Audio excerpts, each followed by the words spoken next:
The re-recording of Taylor Swift's album Speak Now is upon us. Originally released in 2010, it marked a phase of transition from a younger Taylor to a more mature figure, gaining more critical recognition for her abilities as a singer, songwriter, and storyteller. Her ability to turn personal experiences into captivating songs was considered an artistic triumph and technical evolution. The album, composed exclusively by Taylor, became an instant commercial success, selling 1 million copies in its first week and currently holding the status of 6x Platinum by the RIAA, with singles released on both country and pop radio stations such as Mine, Back to December, Sparks Fly, The Story of Us, Ours, and the Grammy-winning song, Mean. The album solidified Taylor's status as a major artist in the industry, hinting that the country genre might have been too small for her. What can we expect from the re-recording and its unreleased songs today? With a more confident and powerful voice and extensive experience, it would be impossible not to notice the vocal differences. One of the highlights in the original recordings was the vulnerability, insecurity, accent, and inexperience demonstrated by the singer, who sometimes sounded nasally, trembled, and put a lot of effort into certain notes but always gave her all. The emotion conveyed in every second was tangible. In the re-recording, Taylor tries harder to sound like she did before, which is understandable, but ends up losing energy and diminishing the emotion conveyed to the listener. This feeling of being contained also extends to the production. The album, originally produced by Nathan Chapman, had heavier and more prominent guitars.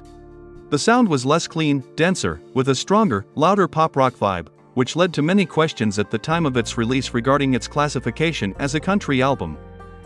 Perhaps it was Taylor's choice to change this in the re-recordings, but for those who love the original material, it will be inevitable not to feel the change, even if it's very, very subtle. It's worth noting that there is a greater emphasis on her voice, highlighting the improvement in her diction.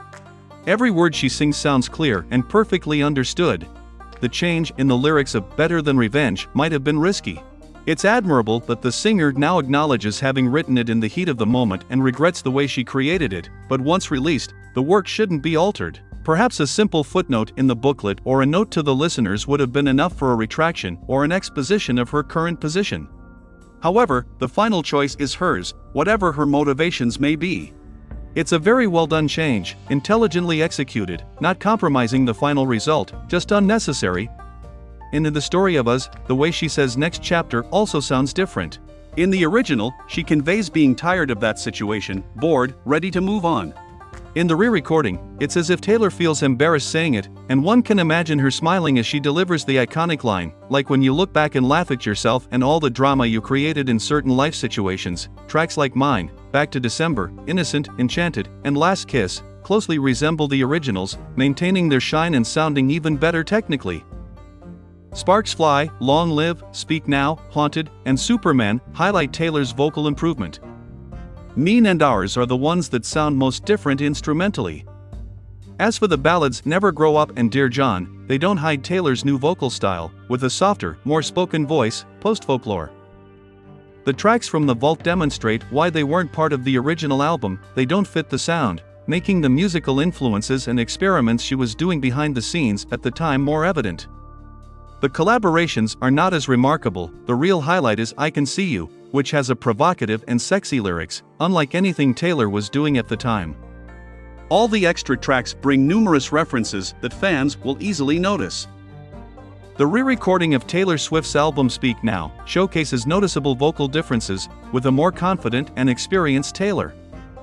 Although some emotional nuances from the original recordings may have been lost, the re-recording reflects Taylor Swift's ongoing artistic evolution.